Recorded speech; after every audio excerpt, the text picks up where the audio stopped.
عبدالرحمن بن ابی بکرہ رضی اللہ عنہ سے روایت ہے، کہتے ہیں کہ میں نے اپنے والد صاحب سے کہا کہ ابا جان، میں روزانہ صبح و شام آپ کو دیکھتا بھی ہوں اور آپ سے سنتا بھی ہوں کہ آپ اس دعا کو پڑھتے ہیں۔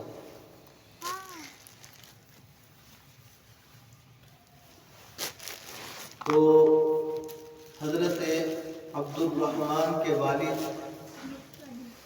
ابو بکرہ نے فرمایا کہ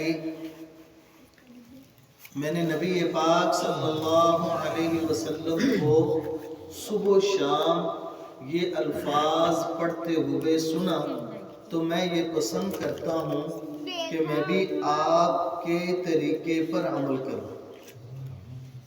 چنانچہ وہ الفاظ پڑھے، اللہم عافنی فی بدنی، اللہم عافنی فی سمعی، اللہم عافنی فی بصری، لا الہ الا انت۔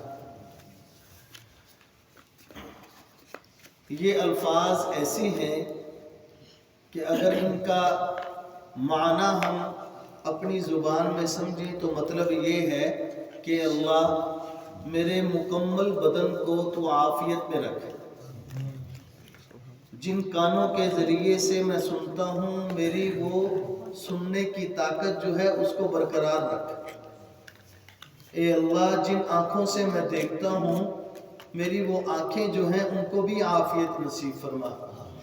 تیرے علاوہ کوئی معبود نہیں ہے مگر تو ہی ہے۔ یہ ان کا مطلب ہے اور ان کا معنی ہے۔ آج اس دور میں نئے نئے فتنے جس طرح ہمیں نظر آتے ہیں، اسی طرح نئی نئی بیماریاں بھی ہمیں نظر آ رہی ہیں۔ ایسی بیماریاں جن کا تذکرہ ہم 20 سال پہلے، 30 سال پہلے، 40 سال پہلے ان کا کوئی وجود نہیں تھی، آج ان بیماریوں کے نام بھی سننے میں آتے ہیں اور ان بیماریوں کو ہم دیکھ بھی رہے ہیں۔ تو ایسے زمانے میں ہمارے لیے ضروری ہے کہ 1400 سال قبل ہمارے پیغمبر حضرت محمد صلی اللہ علیہ وسلم نے ہمیں جو دعائیں سکھائی ہیں ہم صبح و شام ان کو ضرور پڑھیں۔ آپ کو یاد ہوگا کہ آج سے 1 سال قبل ہم نے دعائیں یاد کرنے کا اہتمام کیا تھا اسی درس حدیث میں۔ ہمارا جو روزانہ کا ہفتے کے بعد یہ جو جمعے کے دن درس حدیث ہوتا ہے، اس میں ہم نے دعائیں یاد کرنے کا اہتمام شروع کیا تھا۔ اللہ کرے وہ دعائیں آپ کو یاد ہوں اور آپ صبح و شام پڑھتے ہوں۔ ان میں ایک دعا میں نے آپ کو یہ بھی بتائی تھی کہ حضرت عثمان بن عفان سے ایک روایت نقل کرتے ہیں کہ جس میں نبی پاک صلی اللہ علیہ وسلم نے فرمایا کہ جو شخص صبح و شام اس دعا کو 3 مرتبہ پڑھ لے، اللہ تعالیٰ اس کی حفاظت فرماتے ہیں کہ اس کو کسی قسم کی کوئی بیماری، تکلیف، مصیبت نہیں پہنچتی۔ وہ یاد ہے کیا دعا تھی؟ ہم پڑھتے تھے صبح و شام 3 مرتبہ۔ حضرت عثمان بن عفان فرماتے ہیں کہ نبی پاک صلی اللہ علیہ وسلم نے فرمایا، بسم اللہ الذی لا یضر مع اسمہ شیء فی الارض ولا فی السماء وہو السمیع العلیم۔ بسم اللہ الذی لا یضر مع اسمہ شیء فی الارض ولا فی السماء وہو السمیع العلیم۔ یہ الفاظ ہیں، ان کو 3 مرتبہ صبح اور 3 مرتبہ جو شام پڑھتا ہے اللہ تعالیٰ اس کو ہر قسم کی تکلیف سے اس کی حفاظت فرماتے ہیں۔ ایک بات میں آپ کو اور بتاتا جاؤں، یہ جن سے روایت ہے حضرت ابا، وہ جس وقت یہ حدیث بیان کر رہے تھے تو ان کے وہ شاگرد، مریدین، یہ سننے والے مخاطب جو سامنے بیٹھے تھے، انہوں نے دیکھا حضرت ابان کو کہ حضرت ابان کو خود فالج کی بیماری ہے۔ تو وہ بڑی حیرانگی سے دیکھ رہے تھے کہ ان کو خود تو فالج کی بیماری ہے اور ہمیں یہ دعا سکھلا رہے ہیں کہ جو صبح و شام پڑھے گا اللہ تعالیٰ اس کو ہر قسم کی بیماری اور تکلیف سے اس کی حفاظت فرماتے ہیں۔ تو حضرت ابان سمجھ گئے اور اس کو کہنے لگے بیٹا یہ جو دعا میں نے نبی پاک صلی اللہ علیہ وسلم کی بتائی ہے نا یہ بالکل اسی طرح ہی ہے، یہ بالکل اسی طرح اللہ پاک اس کی حفاظت فرماتے ہیں اس کو پڑھنے والے۔ جس دن اللہ پاک نے مجھے فالج کی بیماری میں مبتلا کرنا تھا میں صبح کو دعا پڑھنا ہی بھول گیا۔ اب آپ بتائیں کتنا فائدہ مند ہے اس دعا کا پڑھنا۔ فرمانے لگے کہ اس دن میں دعا کو بھول گیا، مجھے دعا یاد ہی نہیں رہی، میں نے پڑھی نہیں۔ تو اس دعا کو پڑھنا معمولی بات نہیں ہے، اور اس کے علاوہ بھی نبی پاک صلی اللہ علیہ وسلم سے صبح و شام کی بہت ساری دعائیں جو ہیں وہ منقول ہیں۔ ہم نے گزشتہ سال میں وہ ساری دعائیں ایک ایک کر کے بیان بھی کی تھی اور ان کو یاد بھی کی تھی۔ تو آج کے اس بیان میں آپ انہی دو کو یاد کر لو۔ بسم اللہ الذی لا یضر مع اسمہ شیء فی الارض ولا فی السماء وہو السمیع العلیم۔ اس کو صبح و شام تین مرتبہ پڑھنا ہے۔ اور جو حدیث میں نے آج پڑھی ہے کہ جس میں حضرت عبد الرحمن بن ابی بکرہ فرما رہے ہیں کہ میں نے اپنے والد صاحب کو یہ دعا پڑھتے ہوئے صبح و شام تین مرتبہ سنا، تو میں نے ان سے پوچھا تو وہ کہنے لگے کہ میں نے خود نبی پاک صلی اللہ علیہ وسلم کو یہ کلمات پڑھتے ہوئے سنا اور دیکھا تو میرا بھی دل چاہتا ہے کہ میں آپ کے طریقے پہ عمل کرتا ہوا ان کو پڑھوں۔ اور وہ کیا ہے؟ اللہم عافنی فی بدنی، اللہم عافنی فی سمعی، اللہم عافنی فی بصری۔ یہ معمولی بات نہیں ہے میرے محترم، جس کو اللہ جل جلالہ عافیت نصیب فرما دے وہ بڑا ہی بابرکت انسان ہے، وہ مرد ہو عورت ہو، بڑا بابرکت ہے۔ عافیت جس کو مل جائے نا، اللہ پاک کی عافیت جس کو مل جائے، اللہ پاک اس کو 4 قسم کے انعامات عطا فرماتے ہیں۔ جو بندہ اللہ سے عافیت مانگے کہ اللہ مجھے عافیت نصیب فرما دے۔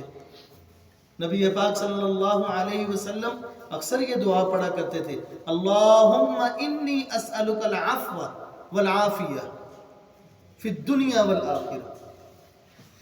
تو جس کو عافیت مل جائے اس کو 4 قسم کے انعام ملتے ہیں، 4 قسم کے انعام۔ پہلا انعام، اللہ پاک جس کو عافیت نصیب فرمائے اس کو ایسی بیماری نہیں لگاتے کہ جس بیماری میں اس کی موت ہو جائے۔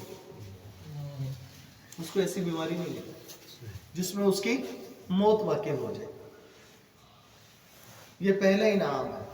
نمبر 2، اللہ پاک اس کو تنہائی میں گناہ سے بچاتے ہیں۔ آج ہمارے بلکہ اکثر گناہ جو ہے وہ ہیں تنہائی کے، اور تنہائی انسان یہ سمجھتا ہے کہ میں نے دروازہ بند کر لیا، کھڑکیاں بند کر لیں، مجھے کوئی مرد و عورت جو ہے زندہ وہ نہیں دیکھ رہا، یہ میرے لیے تنہائی ہے۔ لیکن اللہ سے تو کوئی بھی چھپ نہیں نہ سکتا، تو پھر اللہ ہوتے ہیں یا وہ بندہ ہوتا ہے؟ تو پھر اللہ تعالیٰ تنہائی میں گناہ سے حفاظت فرماتے ہیں۔ آج موبائل کے جتنے گناہ ہیں وہ تنہائی کے نہیں ہیں، وہ تنہائی کے ہی تو ہیں۔ ایک ایک کو ہم بیان کرنا شروع کریں نا تو میرے خیال میں ہم بیان نہیں کر سکیں گے کہ اتنے زیادہ گناہ ہو رہے ہیں۔ اور گناہ جس طرح بیماریاں مختلف آ گئی ہیں نا، اس طرح گناہ بھی مختلف ہے۔ تو اللہ تعالیٰ تنہائی میں بچاتے ہیں اس کو گناہ سے، تنہائی میں۔ اور جس کو اللہ پاک تنہائی سے بچا لے نا گناہ میں، تو وہ بندے کا ظاہر باطن برابر ہو جاتا ہے۔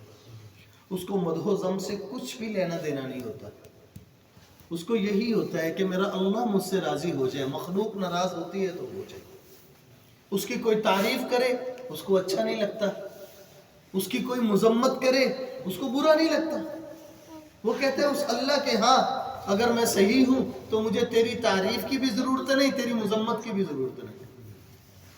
اور جو بندہ غلط ہو نا، غلط ہو، بے خوف ہونے کے لیے نا با کردار ہونا بہت ضروری ہے۔ بے خوف وہی شخص ہوتا ہے جو با کردار ہو. جس کا کردار صحیح نہ ہو اس کے اندر خوف ہوتا ہی ہوتا ہے. تو تنہائی میں اللہ تعالیٰ بچا لیں گناہ سے تو اس کا نا یہ سارا ظاہر باطن برابر ہو جائے گا. ہم لوگوں کے سامنے کچھ ہیں، تنہائی میں کچھ ہیں. اللہ پاک ہماری حفاظت فرمائے. تو فرمایا تیسرا اللہ پاک ظالم اور جابر قسم کے جو لوگ ہیں نا، اللہ پاک ان سے اس کی حفاظت فرماتا ہے جس کو عافیت نصیب. ظالم جابر غلط قسم کے لوگ جو ہیں نا ان سے اس کی حفاظت ہوتی ہے. اور نمبر 4 جس کے پیچھے میں تو سب ہم دوڑ رہے ہیں، اللہ پاک اس کو رزق حلال رزق وافر آسانی سے نصیب فرماتے ہیں. یہ کتنی بڑی بات ہے. جس کو عافیت مل جائے، جس کو عافیت مل جائے اللہ پاک اس کو یہ 4 انعام عطا فرماتے ہیں. اس کو رزق حلال رزق وافر دیتے ہیں اور آسانی سے دیتے ہیں، آسانی سے رزق عطا فرماتے ہیں. تو اس وجہ سے اس دعا کو ضرور پڑھا کریں. فجر کی نماز کے بعد اس دعا کو پڑھیں، مغرب کی نماز کے بعد اس دعا کو پڑھیں. آپ 33 مرتبہ سبحان اللہ الحمدللہ اللہ اکبر پڑھنے کے بعد ان دعاؤں کو پڑھ لیں. آپ کو یاد ہونا چاہیے، میں نے آپ کو بتایا تھا کہ جو فرض نماز کے بعد 1 مرتبہ آیت الکرسی کی تلاوت کرتا ہے اس کے اور جنت کے درمیان میں صرف موت ہی حائل ہوتی ہے. وہ مرا نہیں تو جنت میں گیا نہیں، وہ مرا نہیں تو جنت میں گیا نہیں. اس وجہ سے یہ جتنے بھی اذکار نبی پاک صلی اللہ علیہ وسلم کی زبان سے ہمیں سننے کو یا ہم تک پہنچے ہیں محدثین کے ذریعے، ان کو نہ اپنی زندگی کا معمول بنا لیں. ان کو ہر وقت ہمتن پڑھیں. جو نہیں نہ پڑھے ہوئے وہ کوشش کریں مسجد میں آ کے امام صاحب سے خطیب صاحب سے پوچھا کریں. آج کل تو یقین کرو پوچھنے کے اتنے ذرائع آگے ہیں نا، اتنا جدید دور ہے. ہر چیز نیٹ پہ ملتی ہے، ہر چیز گوگل پہ ریسرچ کرو وہاں پہ ملتی ہے، ہر چیز ملتی ہے. اور اگر نہیں تم ریسرچ کر سکتے، اگر نہیں یقین، تو یار موجودہ آدمی آپ کا خطیب ہے، آپ کا امام ہے، یا جس سے آپ کے دل کا میلان ہے، کوئی بزرگ ہے، آپ اس سے واٹس ایپ پہ رابطہ رکھیں، فون پہ رابطہ رکھیں. ان سے روزانہ کی بنا پہ کوئی نہ کوئی آیت کوئی نہ کوئی حدیث یاد کرتے رہیں. لیکن یہ سب کچھ اس وقت ہے جس وقت آپ کے دل میں خوف خدا ہے، جس وقت آپ کے دل میں میلان ہو کہ ہم نے کچھ کرنا ہے. اور جب دل میں یہ ہے کہ نہیں ٹھیک ہے گزر رہی ہے جیسے گزر رہی ہے بٹ ٹھیک ہے چلنے دو، تو پھر تو انسان کچھ بھی نہیں کر سکتا. اللہ پاک میری آپ کی سب کی حفاظت فرمائے.